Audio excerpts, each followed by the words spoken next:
Hello, and welcome to the Residential Home Authority, the podcast where we give you experts' insights into the world of home renovations, real estate, and everything in between. I'm your host, Don Meinhardt.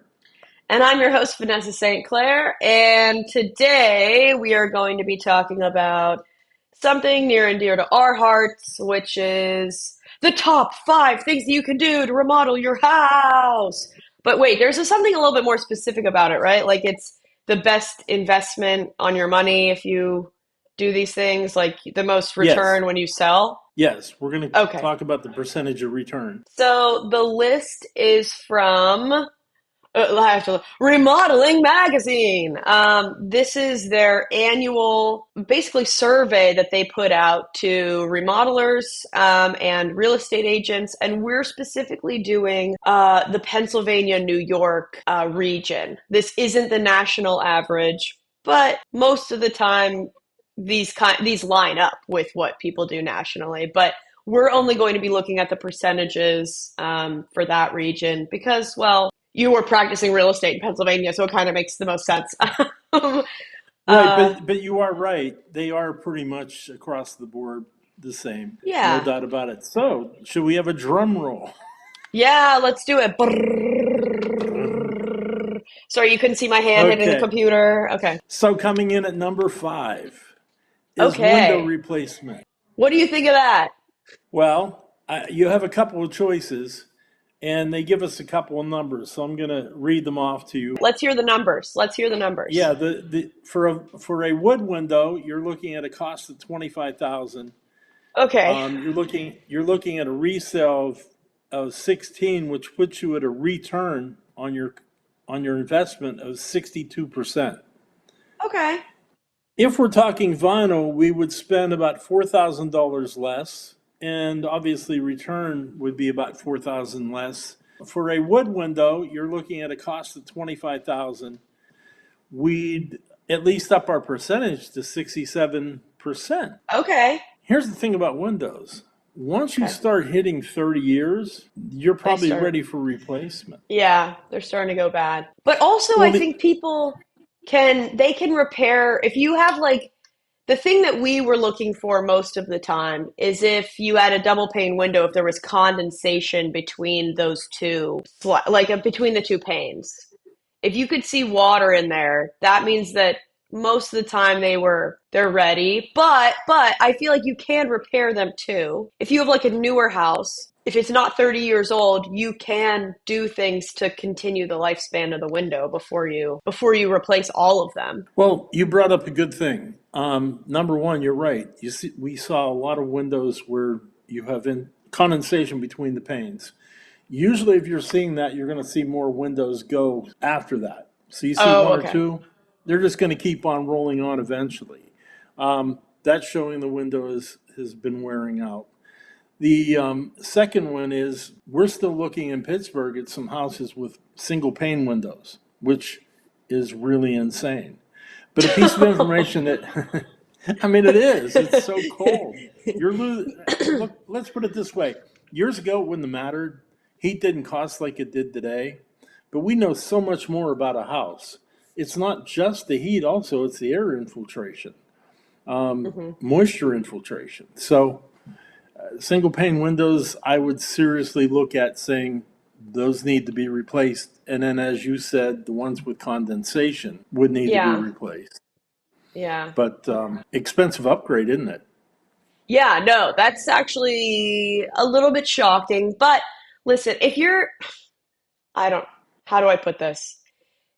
If I were in a newer house, and this is a hot take, sorry, I know, but if I were in a newer house that already had double pane windows, I think I would think about trying to extend the life as much as possible before replacement. Obviously, if they look screwed up and they are like really damaged, and I already had like issues, I would say yes, replace them. But if they just look, if there's just a little bit of condensation, I'm gonna try and like find someone who can open that up, wipe that out, and reseal it. You know what I mean? I feel like you can You tell could the do that. difference. I think that you can tell the difference between a window that needs to go and a window that is just not as cute as it used to be. She could use a little upgrade. She could use a little zhuzh. But if I was in a single pane, A zhuzh? yeah, a little zhuzh, little. Okay. You know when you go to the, oh wait, you wouldn't have this, but when you go to the salon and they No. go like this, they go. It's like, what are they picking up? I don't know what they're just going whatever, but they're zhuzhing it. They're doing a little sprinkle pizzazz.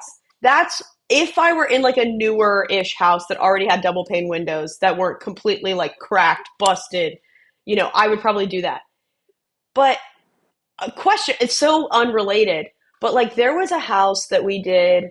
There was this beautiful little fairy tale house. I describe everything that's not new as that, but but it had windows that opened like this, and they were metal, and it was like from the 30s, and they would open like this.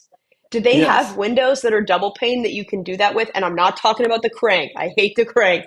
But is there anything where you could like open it like that and then close it or no? Do you think Actually, so? if I was, well, let me put it this way: if I was, even though it's a storybook home that you want to keep the integrity of the house, I'm looking at what you're describing as a really old casement window, Okay. and you're to repeat that. Number one, it's that window is more than likely single pane. Yeah. No, To oh, a repeat thousand that, percent. you'd be looking at casement windows, which would end up costing a little more than what I had told you the prices would be. But Oh. there is a plus to casement windows. Casement windows, mechanically, you're cranking out, so you're not pulling anything on the window. Where something like a double hung, you're pulling up, which people shouldn't do. They should lift from the bottom and then push down from the top. You're Oh, starting to okay. pull that apart when you do that. Then there's one Oh, more thing I if you want were to to. open it from the top, if you were to pull it from the top, you're like Yeah, you kind should of be pulling apart the. I see what you're right. saying. Okay. Then the Pro and then the other tip. thing to keep the other pro tip, if you've got double pane windows and some salesman's trying to sell you something saying, "Oh, you're going to improve your energy efficiency by buying our window," no, Not no, really. there's not a significant difference when you have double pane windows, Okay. unless you want to get into something like low E glass. Oh, which tells me one more pro tip. Oh. Oh. If you've got a wall of windows and they're low E glass when the house was built, and you have vinyl flooring, luxury vinyl, you better put low E glass back in, because otherwise that flooring's going to heat up from the sun and you won't be able to walk on it in your bare feet. Oh. Yeah, so you better keep the low Whoa. E. You better spend the money. And the other thing Actually, is that if you don't do that, you have hardwood, that hardwood's going to fade into different colors. I didn't know what that was called because 1,000% my first apartment had like luxury vinyl flooring, whatever. I feel like most apartments do now, but Right. it would actually be hot to the touch in summer. Like I couldn't walk on it with bare feet. That's why. I had to have slippers on because it was physically hot. Oh, okay. That's That's why. good to know. Okay. So what are those windows called that like don't do that where it's the better one? It's called E glass, Low E glass. low E glass. Yes. Okay. You learn something every day. I didn't know that. But that makes a lot of sense. Okay. They put paintings in certain types of glass to keep from like light and stuff like that. Like if you go to a, Correct. art museum. Hmm. Oh, oh, okay. Well, something for you at home to know. Don't open All your right. windows from the top, y'all. That too. So let's move on to number four. Let's do it. Let's do And it. and number four, we're looking at a deck edition. Now, with a deck Okay. edition, you could either go composite or you can go wood. We should explain what The that composite. means. Or you want Um, to do. no, that's okay. Let me give you the numbers, then we'll go through it. Okay, okay. At composite, they were at 24K. Okay. At a wood deck, you're at 18K. With the composite deck, your return is 16K, which puts you at 68% return. With the wood replacement, you're looking at basically 14.5K, which would give you a return of 82.9%. So significant difference there, jumping from 68 to 82. Yeah. Um, And a $4,000 cost difference. that's true. But I think we should talk about the difference between wood and composite and why that may be. Um, Well, here's my suggestion, since we are okay. here to advise people.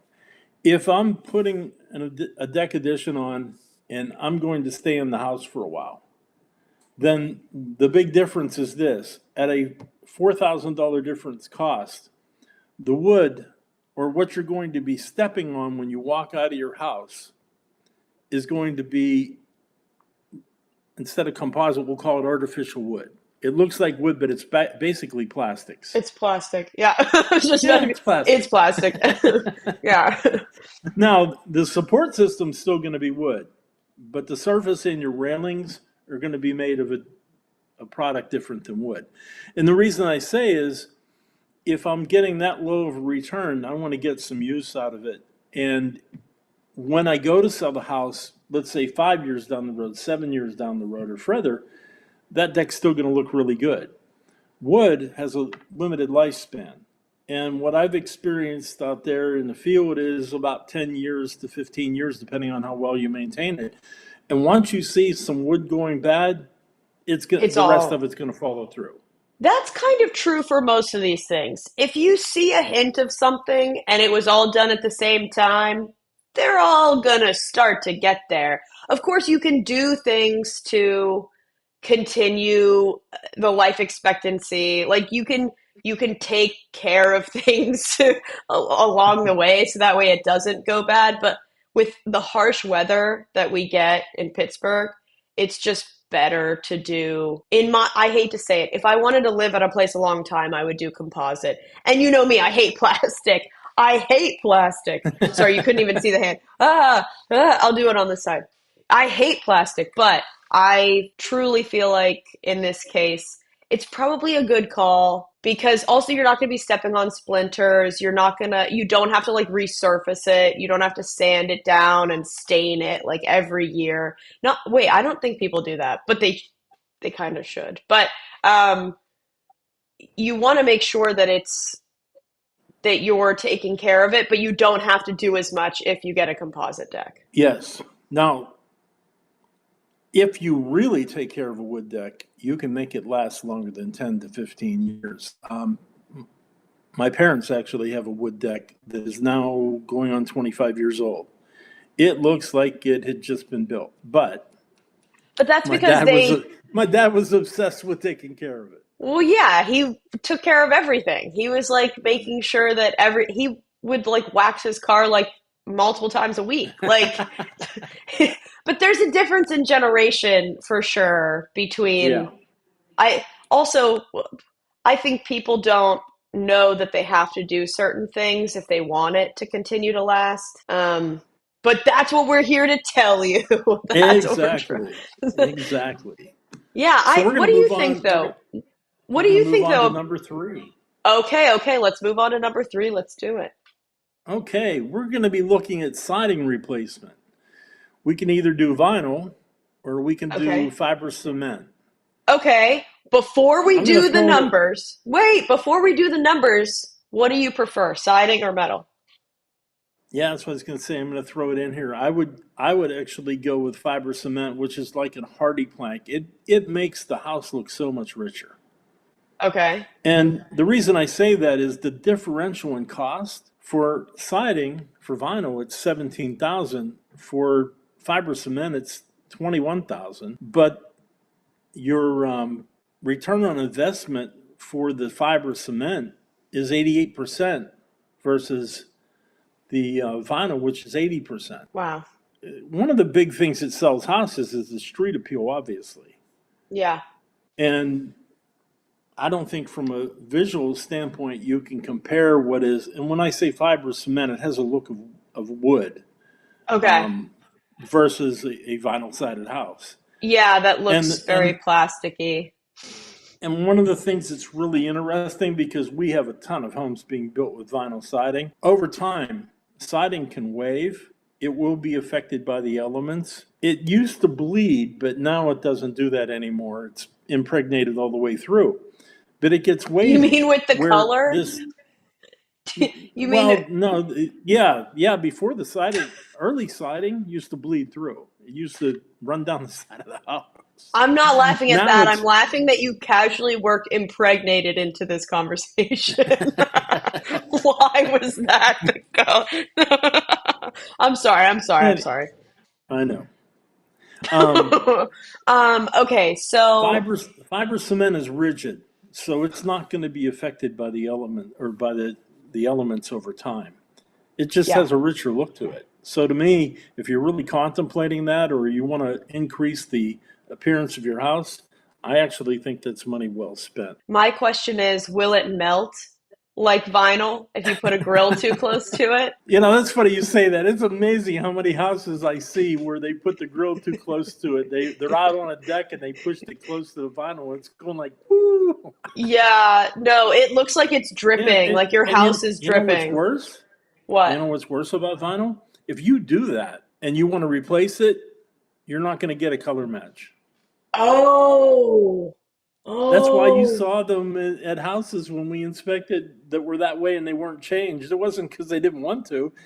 I'm sure the supplier, somebody said, we can do that, but you're going to notice a difference anyways. oh, yeah, yeah. Because, well, the sun probably, changes, That's, like fades it out a good bit. it does. Wow. Okay. That's So, good to pro tip. know. I wouldn't have thought about that. No, I just think about the fact that it looks like it's literally melting. And it is It melting. did. So that's another thing. If you have a grill and you have a vinyl siding house, don't put it directly next to it because you don't realize how hot that's going to get. And it doesn't matter whether it's a gas grill or charcoal or whatever, don't put it close because then you'll have people like us cracking up every time we see one. So, coming in at number two is our best remodel, an Okay. entry door replacement. Okay. Yeah. No, that makes sense. And that comes in at a cost of $2,355 with a Okay. resale value of $4,400. Period. The first one that was worth more than what we paid. Exactly. And you're at a 188% return. That's amazing. I agree with that though. People's front doors, anything you can do to make it look pretty, I think is a good call. I think anything you Yes. can do to like make it a little bit more appealing from the street is a good call. Did they specify what type of material the door is? Like, does it Steel. matter? Oh, okay. Steel, and incorporated into that, I should have mentioned, was they typically have at least one panel of windows to the side. So not just the door, but adding side panels. Oh, It's you not mean like necessary. the glass? Do you mean Yeah, the glass? Oh, okay. yeah. I think that's But pretty. if you don't, it's fine. Here's the biggest thing that I see when I'm showing homes. A lot of people will put it on a storm door. Mhm. Not a bad thing to have, but the problem is if it's in an area where we get a lot of direct sunlight, it'll definitely do damage to that front door if it's not steel. And a lot of Gotcha. these steel doors have a vinyl coating, so sort of like the same effect that it had on the gas grill. It'll start Yeah. melting that trim. It'll start melting things around it. I actually saw one the other day where it was actually shredding off, but they put the house on the market. Another pro tip: replace the door lock and anything that's tarnished on that door if you're not going to replace the door. Once Yeah. again, first impressions. Yeah. I think that makes a huge deal. Huge difference when people come to see it. It's the first thing they'll see. But also, a side note, kind of, you know me, I'm always going to be running my mouth, yap, yap, yapping. I think a lot of people do stuff to the front of their house and they really don't think about the backyard. And especially with new construction, they've not done anything like in the back. Like I think that's a big thing that people don't think about is they're always like the front, the front, the front. I you should also kind of you want the you don't want it to be a completely different story. Like you look at it from the front and you go, "Oh my God, this is the most beautiful thing I've ever seen." And then you go in the back and it's a wasteland. Like you should put like a tree or something. I don't know. Like what can I say? The people love enclosures. We love enclosures. I even like people who have a lot of land, you have a lot of space. You still like to hang out under a tree. You still like to hang out under I was going to say a pergola. That's not correct. You're going to hang out under something. I think we need to create a little bit of energy in these spaces. You know what I mean? I do. I think gardening better be on this list somewhere. I know it's not in the top five because I know what the top five is, but it's got to be on the list somewhere. Well, let me say this. What you're not seeing on this list is, because it's mainly talking about remodeling to sell your home, obviously. You're not seeing painting. Okay. And the reason you're not seeing that is it's a given. Yeah. Your home should be repainted. And what's not in there is your carpets or flooring. Yeah. That's kind of a given. You're going to get the return. Yeah. Well, they kind of have baseline things of if you want to sell your house, you should do this. But I am also of the mentality that you should do things to make your house nice while you're living in it for you. And don't wait until you have to sell to do a bunch of stuff. I think it should be like, let's create a game plan. We want to live here for a good bit of time. Like once a year, we pick a project and if it's a really big one, or maybe, you do small things every few months, make the house livable for you. I think people run into a lot of issues because they didn't do anything in the house at all for many years.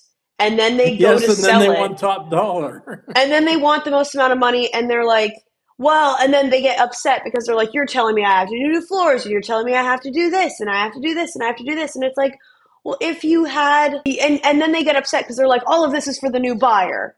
And it's like, well, you could have done it for you and you could have enjoyed it for a few years and it still would have been better than the 30-year-old stuff that that you have in there that you didn't take care of.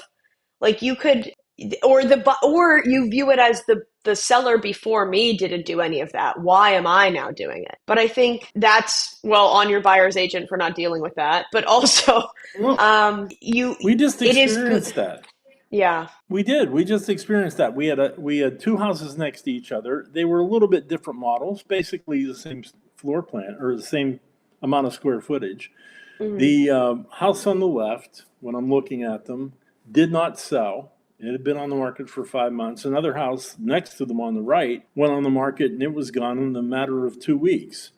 And the one on the left was the homeowner that called us and said, I wanted to hire you guys in the first place. I didn't call you because it was a friend of mine that was referred that I knew had a real estate Well, license. let's I listed.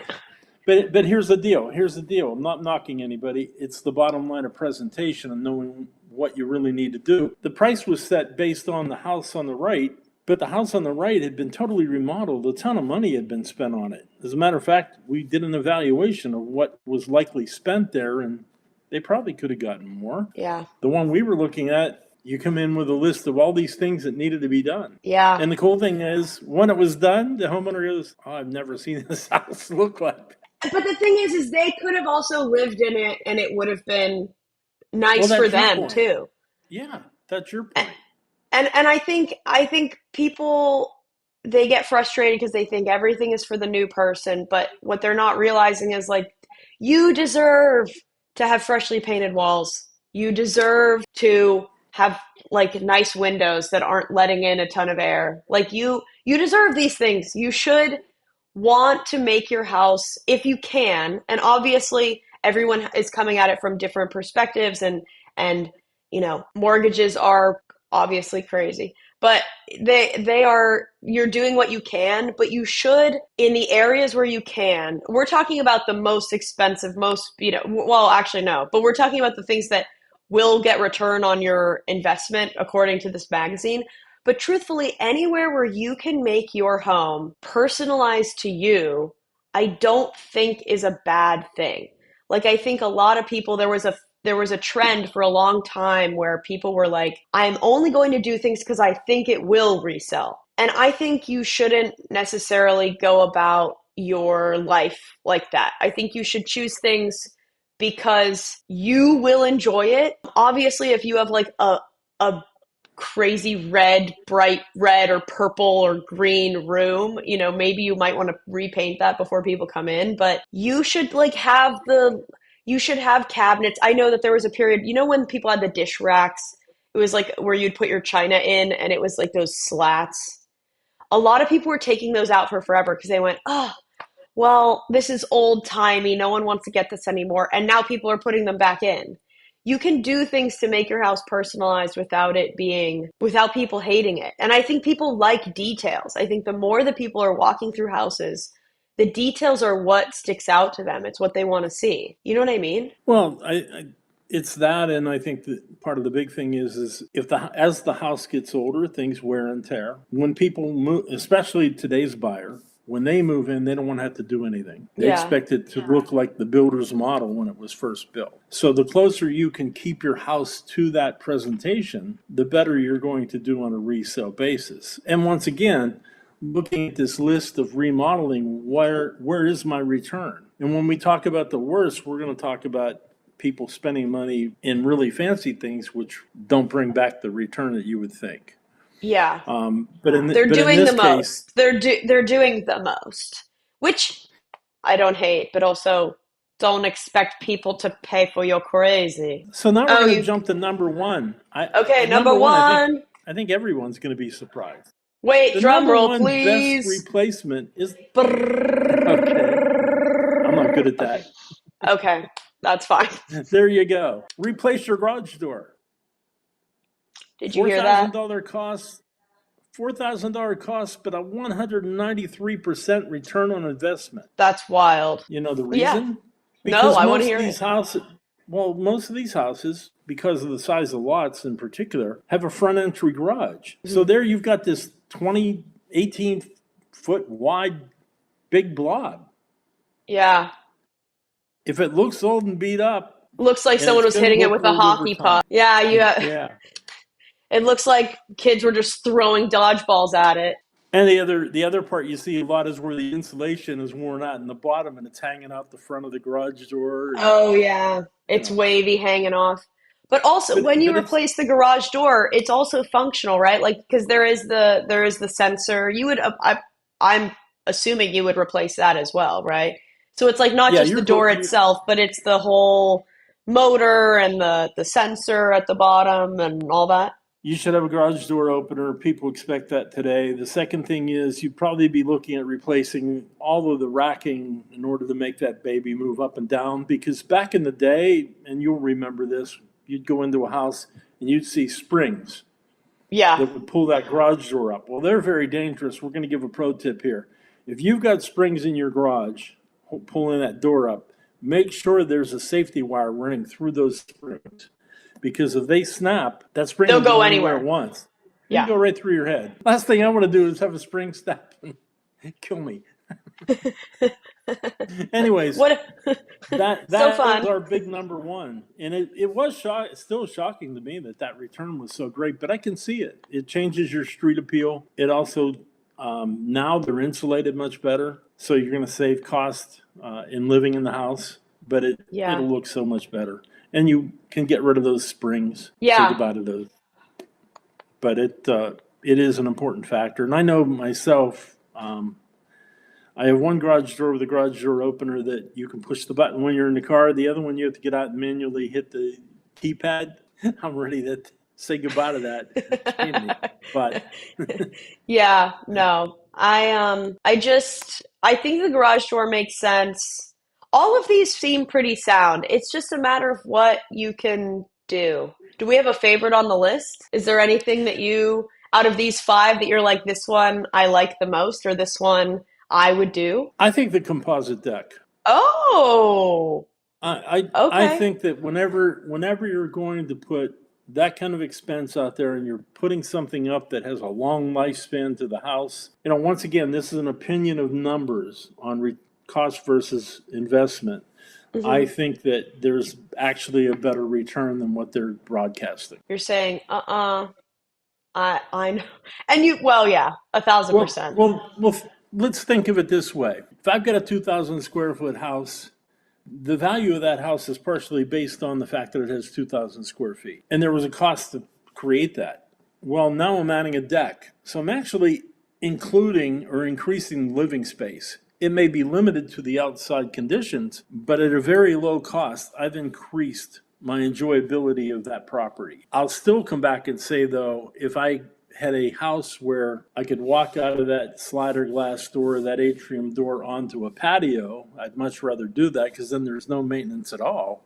But Yeah, no, I prefer a patio for sure. But for those people who like live near a hill, they live yeah, or there's a lot of, you know, what's shocking to me was if you're into turn of the century houses, where there are so many in Pittsburgh. And by that I mean like 1880. I would say probably even to like 1920s. Most of those were built several steps above the ground level because before you had cars, you had horses, and where there are horses, there will be, you can guess it. So people didn't want to have their house at ground level, so they did not like outdoor space because also the air was contaminated and polluted with like ash especially in and Pittsburgh. steel. Yeah. Yeah, especially in Pittsburgh. The like the air quality was so bad, like the skies were black. Like people knew not to go outside. So, yeah, especially if you like turn of the century houses, old houses, if you don't, they didn't have outdoor space. They didn't want people to be outdoors because it looked so terrible outside because the air quality was so bad. You had steel, well, at least in Pittsburgh, you had steel mills everywhere. So like the sky was black, so safe. So yeah, you could tell it was just breath of fresh air. So if you love old houses, like I'm talking turn of the century, Victorian, Queen Anne, Greek revival, that kind of stuff. Most of the time, they didn't even have an outdoor space. So you probably will have to put a deck. They don't have patios because the house was built several feet off the ground. Because before those houses were, what am I trying to say? You know what I'm saying. Before, Hmm. when those houses were being built, we didn't really have a lot of cars. That was not in vogue, if possibly they weren't invented yet, at least available to the masses. So people were traveling by horse. They were, and where there are horses, there will be, you can guess it. Remains. Um, yeah. So the streets were really messy. And so people didn't want to have outdoor space because, to be honest, I can imagine it reeked. And on top of that, there was even, like with Pittsburgh, there were so many steel mills. The air quality was terrible. People didn't have outdoor spaces. But I have a friend who has this beautiful Victorian house, but it's very tall. They had no outdoor space. They built a beautiful deck off of it, and it's like multiple levels. It was really cool. But yeah, if you're in that type of house, you might, if you do want to have a little outdoor oasis, you're probably going to have to add a deck. And that's my conundrum is that I love an old gal of a house, but I love a walkout patio. Oh, Well, one of the things that really wouldn't go with the older house would be a composite deck, but still, that's the better investment. I know. It is. It is. But you can do things like you can put plants around it. It's not going to, like Oh if you have yeah. vines or something, you can make it look very homey and cozy and, you know, have it be what you want. But also it won't rot. That helps. Well, you're also talking about decks in regards to it doesn't have to be an older home. A lot of builders today, when you go in and buy from them, like our local track builders, they don't include a deck in their price. They don't build the deck. They basically will say, no, go find a deck builder to put it on. And we are Yeah. going to do some episodes about decks because frankly, I think 75% of the ones we inspected failed. Oh, oh, So we'll oh. look forward to that episode coming up. Or maybe Yeah. people won't. They'll be going, oh no, my deck is messed up.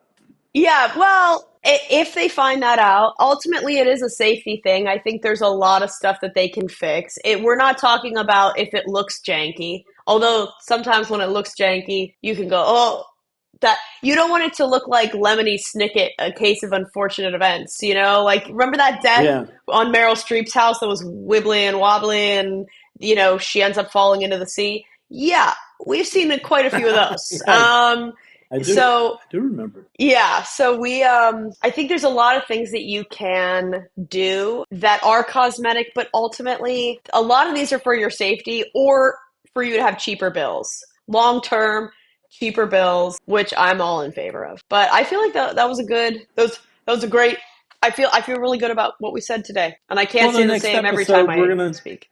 the next episode we're gonna talk about the 5 worst remodels. Oh, oh, okay. Sounds good. That Well, that may be more fun. us, we're professional yappers. Okay, well, thank you so much for watching the top 5 things you can do to get resale value on your house. And I guess we'll catch you for the next episode. This has been Residential Home Authority. Okay, I know you love to do that. I do, but we can't make that a thing. I gotta stop. Okay. All Okay. right. Love you, Dad. Love you too, sweetheart. Bye. Bye bye. Residential